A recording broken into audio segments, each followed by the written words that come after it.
Welcome and welcome back to our batch. তো আজকের ভিডিওতে আমরা জানবো যে দন্ত চিকিৎসক কেন অবতল দর্পণটাকেই ব্যবহার করেন এবং তার পিছনের যে রহস্য সেটাকেও বুঝবো আমরা। তো তার জন্য না একটু ছোট্ট জিনিস জানতে হবে। আমি এটা করতে পারতাম একদম লেকচারের সাথে, কিন্তু করিনি। তাও আমি বলছি, এটা শর্টকাটে বলবো, অত ভাবিস না, যেটা বুঝিস শোন ভালো করে। ধর, আমি একটা রাফ নলেজ দিচ্ছি একটা, ঠিক আছে? ধর, এটা একটা অবতল দর্পণ। ওকে, এটা একটা অবতল দর্পণ। এখন এখন এই অবতল দর্পণে আমি বলেছিলাম না, এটা সবার কি মনে আছে যে আমি এখানে কি বলেছিলাম? প্রত্যেকে কি মনে আছে এটা? যে বলেছিলাম এটা যদি তোর 2F হয় আর এটা যদি এফ হয়, আর যদি কোনো লোককে হাঁটতে হাঁটতে হাঁটতে হাঁটতে সে লোকটা যদি এই এফ থেকে পেরিয়ে এই দর্পণের এই রকম জায়গাতে খুব কাছে চলে আসে, বা ধর এইরকম জায়গাতে যত চলে এলো, বা ধর এরকম, মানে আমি বলতে যাচ্ছি এই ভিতরে থাকবে সে, ঠিক আছে? এইটুখানির মধ্যে যদি সে থাকে না, তো কি হয় বলেছিলাম বলতো? যে এইটুখানি ভিতরের মধ্যে যে ঢুকে যাবে সে, তখনই তার ছবি তৈরি হবে না। কোথায়? তা আবার দর্পণ। সব ক্ষেত্রেই ছবি তৈরি হচ্ছিল, কিন্তু এখানে স্পেশাল যেটা, এই দর্পণে, অর্থাৎ সে যখনই ভিতরে দাঁড়াবে, ধর সামনে ওই অবতল দর্পণটা আছে, সে যখন ঢুকে গিয়ে দাঁড়াবে, তার ছবি আয়নাতে সে দেখতে পাবে। তার ছবি আয়নাতে সে দেখতে পাবে, বাট যদি এফে দাঁড়ায় বা পিছিয়ে আসে, তখন আর সে কিন্তু নিজেকে আয়নাতে দেখতে পাবে না। এটা কিন্তু বলেছিলাম আমি। তো আমি এর পরে বলেছিলাম দন্ত চিকিৎসক, অর্থাৎ ধর এটা হচ্ছে কারো দাঁত, ঠিক আছে? এটা কারোর দাঁত। এ বাবা, বাতি দাঁত হয়ে গেছে। ধর লোকটাকেই আমি আঁকছি, আর কি করব।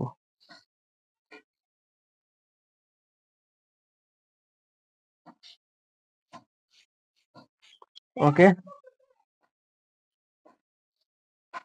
ধর এই হচ্ছে লোকটা। এবং এখানে বলছিলাম না যে এখানে যে দর্পণ লাগানো হয় বা দর্পণ ব্যবহার করে দন্ত চিকিৎসক, ঠিক আছে? সেই দর্পণটা আর কিছুই না, সেটা হচ্ছে আসলে অবতল দর্পণ। বের করে ইনি দেখে এখানটায় যে এই উপরের দাঁতগুলোকে। এবং কেন করে সেটা বলছি, ভালো করে শোন। যখনই অবতল দর্পণ ব্যবহার করে ডাক্তারবাবু অর্থাৎ দন্ত চিকিৎসক অবতল দর্পণটাকে দাঁতের খুব কাছাকাছি নিয়ে যায়, ভালো করে শোন।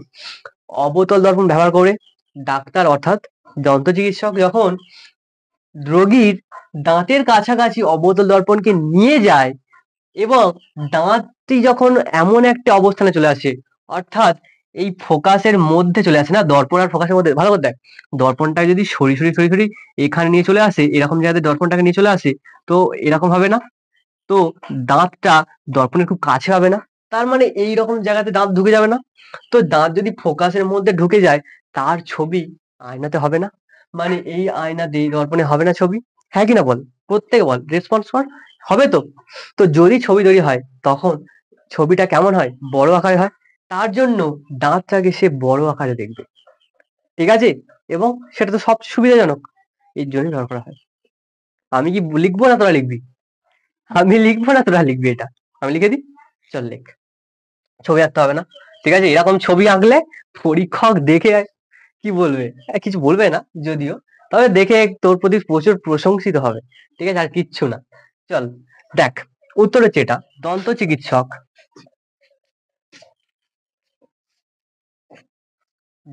দন্ত চিকিৎসক অবতল দর্পণকে অবতল দর্পণকে অবতল দর্পণকে দাঁতের দাঁতের খুব কাছাকাছি নিয়ে গেলে, দাঁতের খুব কাছাকাছি কাছাকাছি নিয়ে গেলে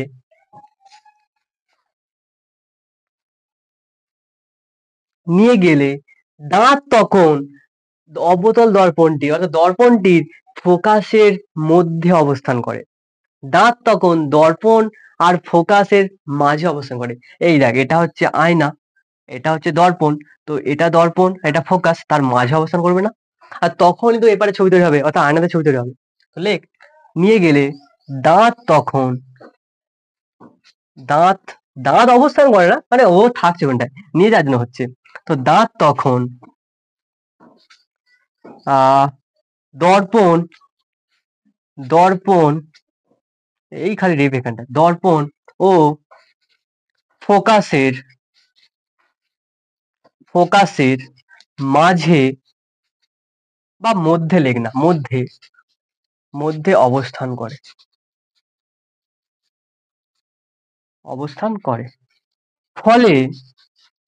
ফলে দর্পণে দাঁতের বড় আকারের ছবি হয় বা বিবর্ধিত প্রতিবিম্ব হয়। ফলে দর্পণে দাঁতের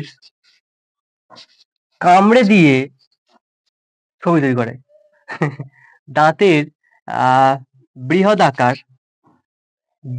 বা বিবর্ধিত লেখ না, বিবর্ধিত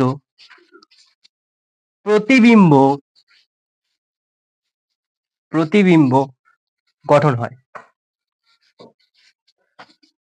গঠন হয়। তাই দন্ত চিকিৎসক ... করে বুঝতে পেরে গেছিস কি লিখবি। ঠিক আছে, এটাই ছিল মেন কারণ। প্রত্যেকে একটু কুইক দেখে নে, এটাই ছিল কারণ। চল, অল দ্য বেস্ট।